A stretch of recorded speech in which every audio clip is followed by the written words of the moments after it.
Hello. So we're going to keep going on the chapter on the skeletal muscle disorders, and today we're going to attack the last, but not the least, disease that we want to cover. It's osteoporosis. After looking at Paget disease, which was the number 2 most important chronic disorder affecting the skeletal system, osteoporosis is the number 1. And right away with this slide here, you can tell.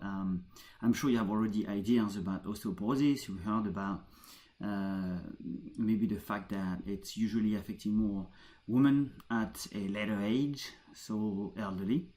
And actually, it's not the case. Osteoporosis can strike at any age, even though more you age and more you are at risk for osteoporosis.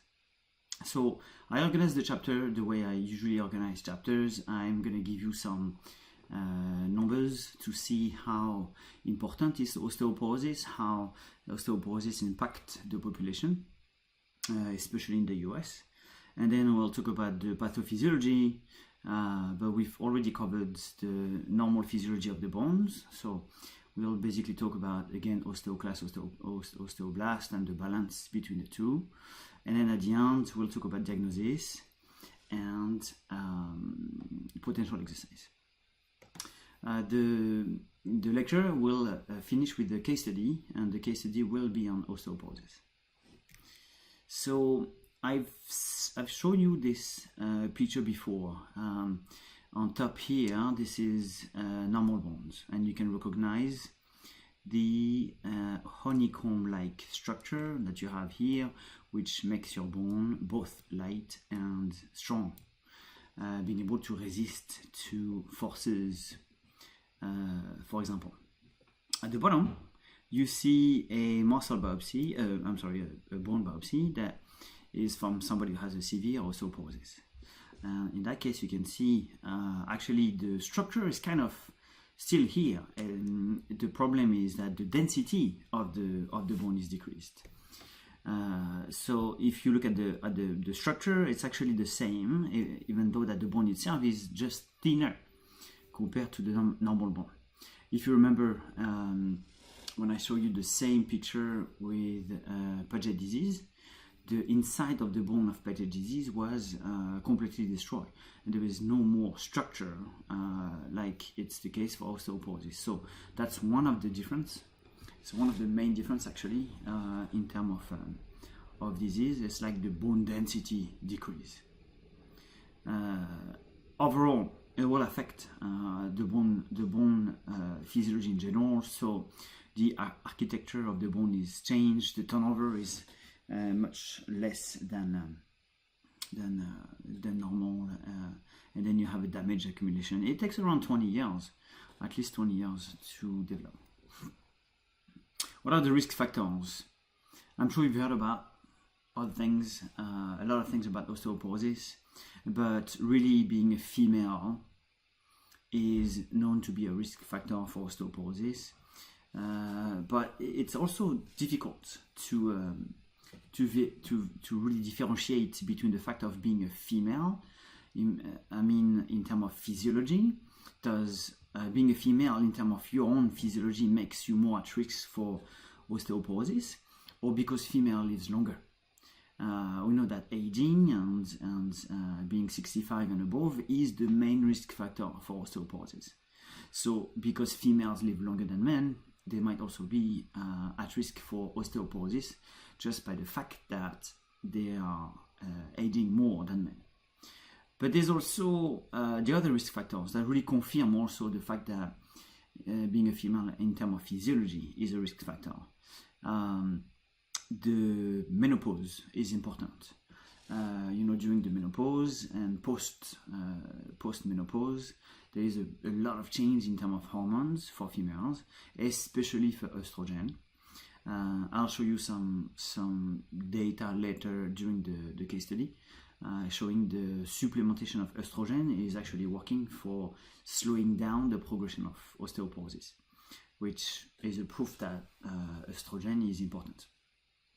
Also, being thin and have a small frame, being small, is a factor of risk for bone cancer, and that's logical because if your bones are already starting with a small frame compared to somebody who have a bigger frame, obviously the smaller frame will get much faster to the level of osteoporosis than somebody who have thicker bones or more dense bones. There's also a family history of osteoporosis. There is a genetic predisposition to it. So there are a couple of genes that have been associated with it.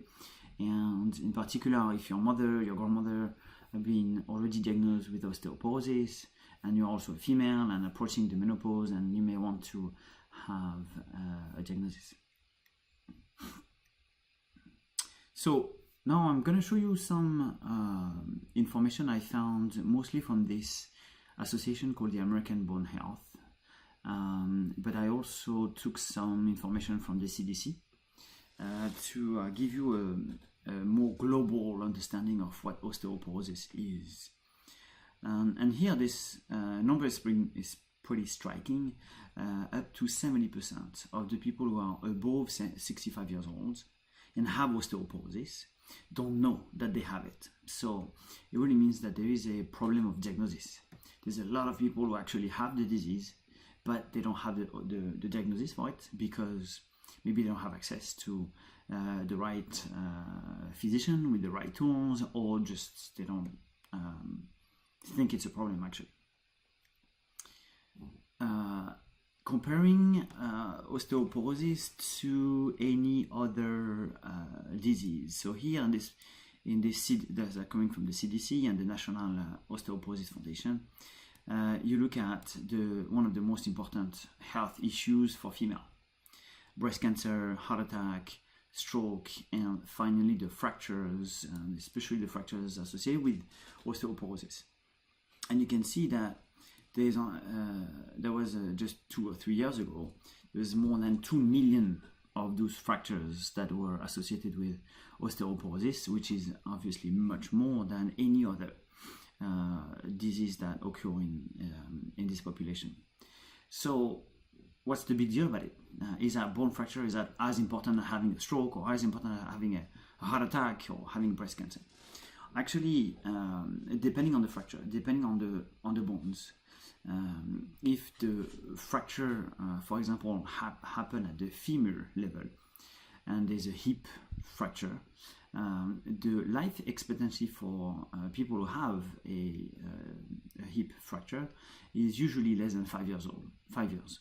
So it means that after 5 years, they have a lot of chance actually to die because of that fracture. So it's not something we should take lightly. Bone fracture, and especially at the hip level, are a very important way to understand and anticipate on mortality. Here's an important graph. That the concept behind this graph, we'll go back to it, but it's an important graph that I would like you to really pay attention to, and you'll see it's all about the curve and the peak. So here on the axis you have bone density, okay, usually expressed as centimeters, cubes, but there's no unit in this one, so it's more like an arbitrary concept than really data. So it's an example of females, but we could also do the same thing for male. The peak will maybe be slightly different. And here on the other axis you have years, okay, so from 10 years old to 90 years old. And I would like you to pay attention to the beginning up to, in that case, 30 years old. You see that the curve of the bone density keep climbing up, okay, up to that point here, which reach a peak. So it means that you have basically 20 years, 25 years. I think that 30 is a bit late, even for female. I would say mid-20s might be really the more realistic time for the peak of bone density. So as soon as you're born and you expose your bone to stress, you build up your bone density. But there is a normal physiological trend for the bone density to peak around the end of the 20s, and then it starts to slow down and decrease as you age. Okay, this is normal. We're not talking about somebody who has osteoporosis. We're talking about just the normal physiology of the bones. I'll show you some data after that showing that bone density increase as you get older up to a certain point, up to 20 or 25 years old. Why is that important? It's important because knowing that after this peak, you will decrease the bone density whatever you are doing. Whatever strategies like taking supplements or exercising, doing some impact exercise or weight-bearing exercise will help you to maintain bone density, but your bone density will decrease anyway. So it means that if you don't reach here a peak high enough, when you're going to start to get older, your bone density is going to decrease, and you might decrease actually below the level of osteoporosis and be diagnosed with osteoporosis. So the best strategy to avoid osteoporosis is actually to prevent osteoporosis, and the best way to prevent osteoporosis is to get this peak as high as possible. If you start with a very high peak as a bone mass, bone density, then you'll go down with age, but you're never going to reach the level of osteoporosis. You will always stay above the bone density. So we'll see later how you build up this bone mass. There is natural things that you don't really control, which is growth hormone, production of growth hormone, production of IGF-1 are the two most important hormones for increase of bone density. But there's also other things like environmental.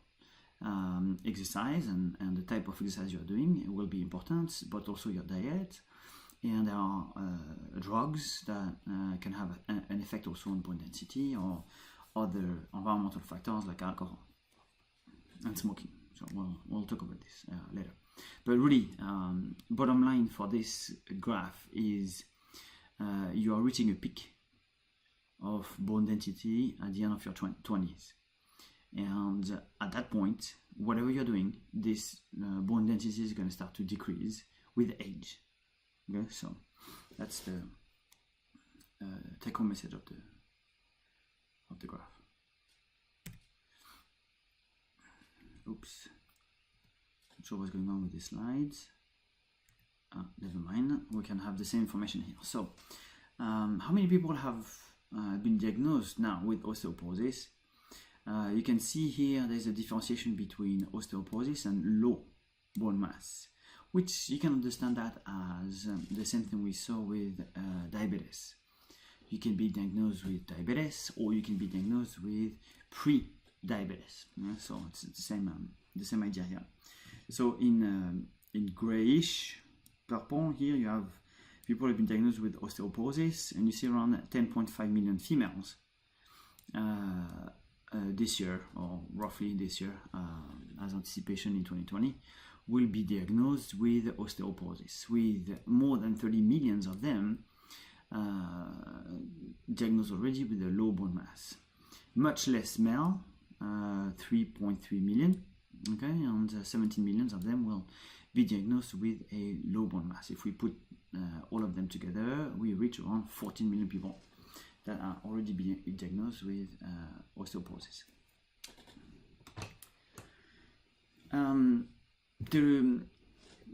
The epidemiological studies on osteoporosis have, like any other epidemiological studies, the goal of those is to basically come up with risk factors and to see if there is association between osteoporosis and your environment. So there are things that are not super clear in the literature about beneficial effect on osteoporosis, but there are other things that are very clear and really well established about negative effect on osteoporosis and put you at risk for osteoporosis. So the first thing I have here on this slide is calcium consumption. It might be important. That's one of those things that is not super clear in the literature, but dairy products who are rich in calcium, for example, may be important to build up your bones as you grow older, so from kids to being a young adult. Vitamin D is important, mostly because it will be part of the maturation of the osteoblast into osteocytes. So the vitamin D is important. And then smoking and alcohol have clearly been established to decrease bone density. So especially for those who would be exposed to alcohol or smoking at a very young age, that will lower their peak of bone density. Posture, low body weight is what we said before as a risk factor. Some medication, mostly based on corticoids, have an effect on bone density. And for the physical activity, we will develop that later. But basically, there are specific sports that are known to be good for increasing your bone density. The most important in the literature is gymnastic, but not only. Runners, jumpers with high impact are always good. On the other hand, sports like swimming, who doesn't have any weight bearing, is known to not really be increasing your bone density when you're old, when you're younger. So here's the more of the condition that can cause bone loss. I talked about alcoholism before, but there are a bunch of other diseases that have been associated with that. They can be remotely associated with that. So Crohn's disease, for example, is remotely associated with bone density, because Crohn's disease is a disease of the digestive system, and it can actually affect how you digest calcium. So because of that, that might be indirectly associated with osteoporosis. But other ones like hyperthyroidism, some liver disease. So why would the liver disease be affecting your bones? Basically because of what we saw with the growth hormone physiology. Growth hormone being produced by the anterior pituitary gland and will stimulate the liver to produce IGF-1. If you remember that from the previous chapters and the previous chapter on the endocrine system. So growth hormone produced by the pituitary gland stimulate the liver, and then the liver in return produce IGF-1, and it's IGF-1 that during your life will help you to really build up this bone density. So liver disease can affect your bone because of that. But you don't need to develop that aspect too much. You don't need to learn exactly what can cause bone loss in details. Other medications, again, that's more for your own curiosity. Some of them are remotely associated with that. Others, so we've talked about steroids before, especially in the case of athletes who would have corticosteroid injection because of chronic inflammation on joints and others. So that's really a classic for athletes. So if you remember, where we said that the cells that are important for the bone turnover, or the osteoclast and the osteoblast, are actually, especially the osteoclast, are actually a derivative of the macrophage. They are part of the same family as macrophage. They are phagocytosis cells. So if you take an anti-inflammation, a very strong anti-inflammatory medication like steroids, it will also affect and shut down the macrophage because it's anti-inflammation. So it's going to affect your immune system. And by doing this, it will also affect the osteoclast and the osteoblast. Then you're going to shut down the same. You're going to shut down the osteoblast because of those steroids. So if you are taking steroids on a very occasionally, and it's a rare treatment for something, it's okay. But if you are taking steroids on a chronic aspect, if you're taking steroids often for another disease, then it will certainly affect your bones.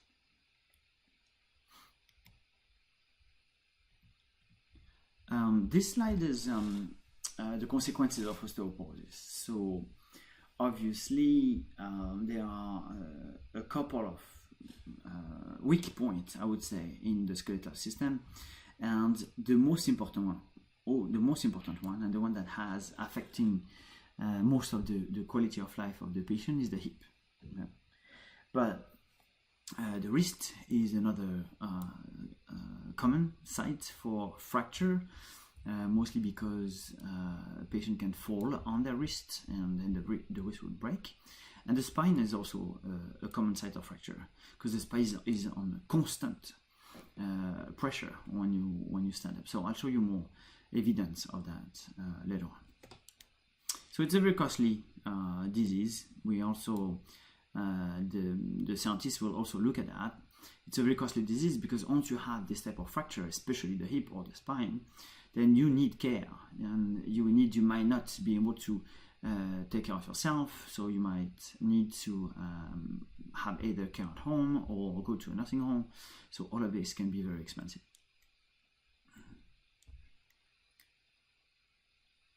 So this study here, you see a graph. It's showing the occurrence of fractures in general. So this doesn't really differentiate between what type of fractures are happening, but you can consider mostly the wrist and the hip fracture. And here is the bone density index score, and you can tell that there is the numbers of women there is some kind of peak also, and the relationship between the bone density and the numbers of fractures. So if you look at this curve, this is your bone density distribution, with a peak here at the 35, okay, 35 years old. And then the classic, like we mentioned before, when this bone density starts to decrease with age. Okay. If we look at now the numbers of women who had a fracture, there is a clear peak just after the bone density is starting to decrease, and that's really a critical time because it's a change in the body. It's a hormonal change usually associated with the menopause, and that's why you start to have most of the fracture actually. Okay. So basically the graph is showing you the same thing I mentioned before, but just showing you numbers, the numbers of women who are affected. I mentioned that before. The pathogenesis of osteoporosis is like you reach your bone the peak of your bone mass around 35 years old, and then there is a decrease of this bone mass as you grow older. The menopause, if you want, is a extra stress on the bones because of the decrease of estrogen concentration in your body. There is a link between the menopause and inflammation. There's a link between menopause and activation of the immune system. For women who have the menopause and are showing also signs of osteoporosis, there are a lot of those cytokines that we've talked about before, who are markers of inflammation that are also upregulated. So IL-6, TNF-alpha have been shown also to be increased within people who have osteoporosis.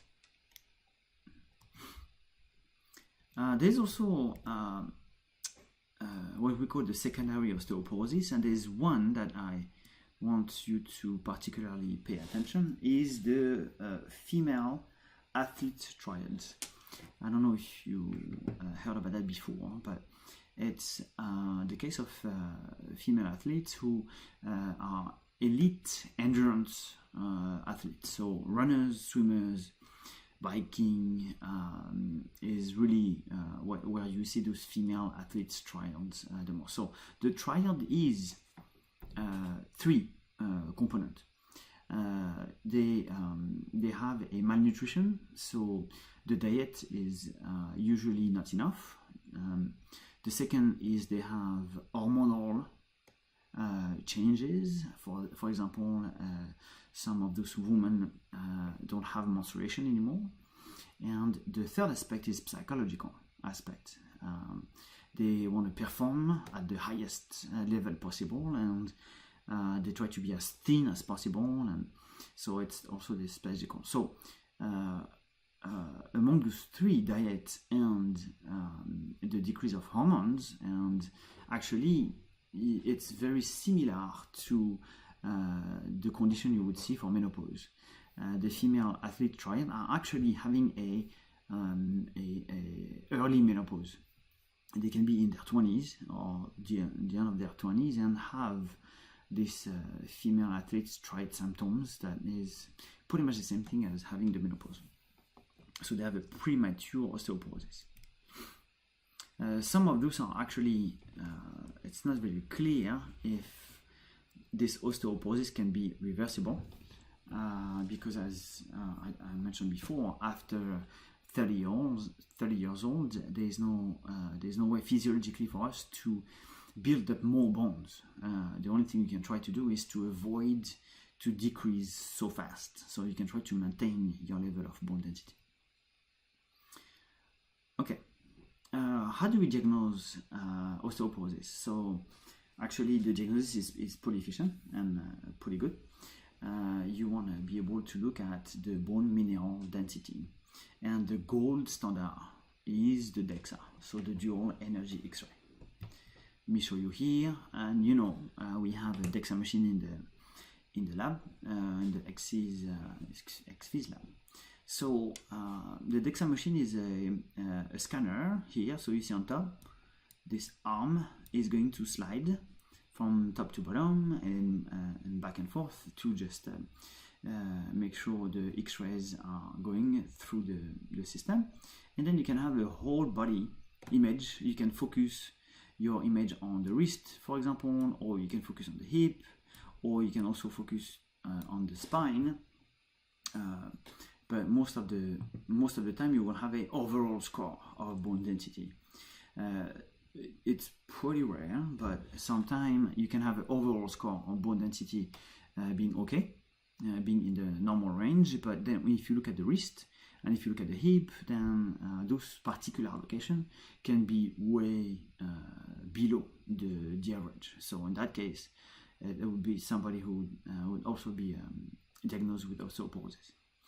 Those machines are pretty expensive, so it's not easy to always have access to a full body DEXA scan. So you see here, we've talked about this machine before when we talk about growth hormone, if you remember, but it's a hand and wrist scanner. So it's the same idea, except that it's much smaller, and that's something the physician can have in an office.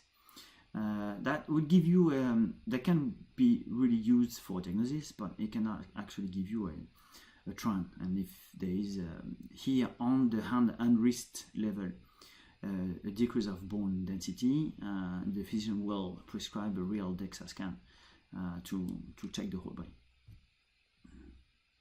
So here's an example of picture you can get. Okay, so you see the bone here, so obviously it's an X-ray.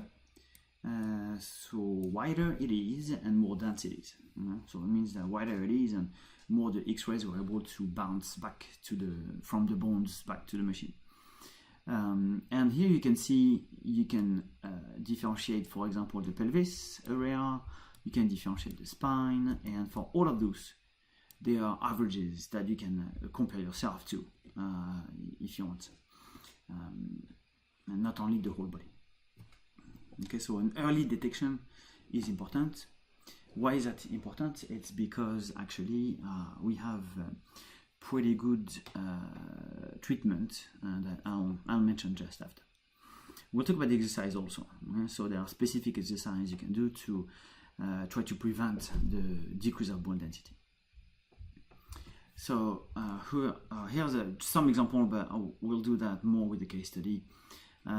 Those ones, so they give you a score, say, okay, the swimming, biking is like 0. meaning that it's not gonna affect much your bone density, and it might actually not increase much your bone mass. A walk might be a 1 or 2 because it has a weight bearing aspect and it gives you some impact. Running or jogging would be a 3, and jump and all other strength training exercise is a 4+. So you want to basically aim for this type of exercise as you get older, because you want to maintain your bone density, if the goal is to maintain the bone density.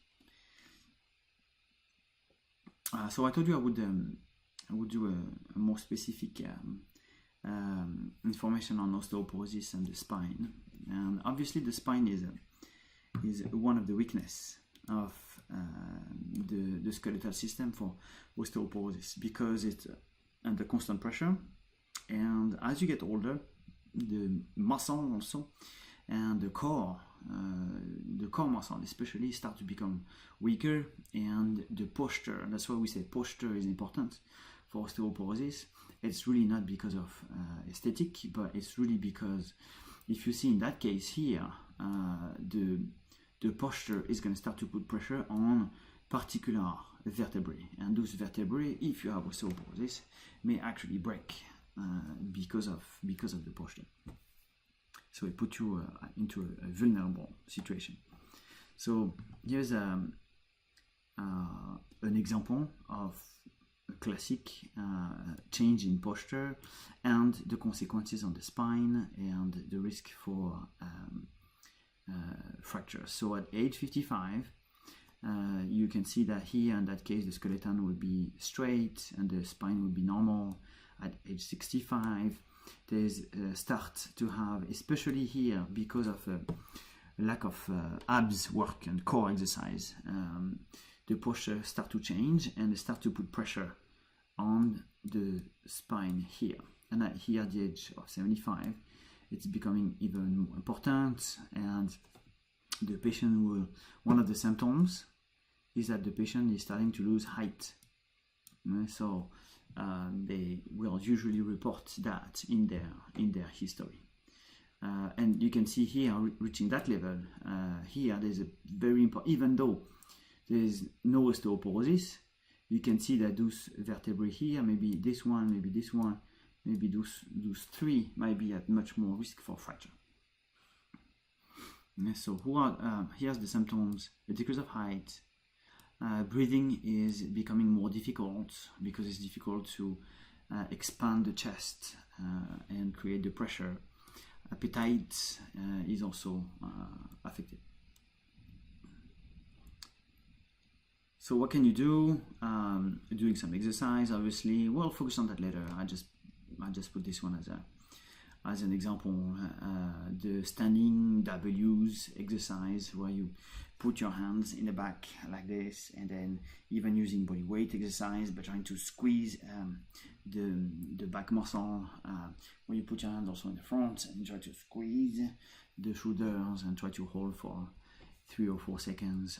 All of those are very straightforward body weight exercise, very easy to do. That people could do it, and believe it or not, they even at that level they don't do that much. Here's a modified squat exercise. So all of the exercise that I don't want to spend too much time on the exercise part, but all of the exercise that we know for elderly will be basically designed to with osteoporosis in mind. So to try to avoid fracture, but also to put some impact on the bones. I want to, apart from exercise, which obviously would be the best option, is to prevent osteoporosis. But apart from exercise, there are a couple of drugs, mostly 2 different types of drugs. You can do 2 things to help for osteoporosis. Since the problem of osteoporosis is the fact that there's an imbalance between the digestive part, the resorption part, and the bone formation, you can design drugs that will increase the formation, and other drugs that could decrease the resorption. Okay, so you slow down the digestion part and you try to increase the formation of new bones. So anabolic agents are those ones that can help the bone formation. Okay, so we'll see whatever anabolic agent you can use, increasing protein synthesis, and other drugs that are known as anti-resorptive drugs that block the osteoclast and block basically the resorption. Estrogen is one of the most important for female. The problem with the treatment using estrogen is that there's a risk for breast cancer. So they usually don't treat women with estrogen for too long on a chronic basis, or if they do it, it's because it's for patients who are old enough, if I can say that this way, old enough to not develop the cancer. So if you start a estrogen treatment at 75 years old, it's very unlikely that you will develop a cancer at that age. And even if you do, for the time the cancer to develop, you'll get pretty old. So the benefit outreach the negative for the estrogen treatment at that age. Biphosphonate, so that's the one we've talked about before for Paget disease, and calcitonin. It's to basically play on the hormone and hormonal level. Remember, the thyroid and the parathyroid glands are the one responsible for the calcium homeostasis in your blood. So if you help calcitonin, you will help bone formation, and you will help to get the calcium from your blood to the bone. So biphosphonate has been established to be very successful, up to a decrease of fracture by 50% when it's taken obviously before, and not more as a prevention than a treatment. Calcitonin also, and there are other treatments that are now tested by the FDA. For men, testosterone, so less than 20%, maybe 15% of people who have osteoporosis are men. But testosterone is also important. In some men, their testosterone level start to decrease after 65 years old, and they are at risk of osteoporosis also. And the treatment in that case would be to inject testosterone. But the risk of prostate cancer is also important. So it's the same thing as the estrogen. Usually when you take testosterone, you don't take it for too long. It might be just a temporary fix until you can come up with other medication to help for osteoporosis. I hope you enjoyed the lecture. I will stop here for now, and I will do just a separate video for the case study, which is on osteoporosis. So stay tuned, and I'll do the video right away.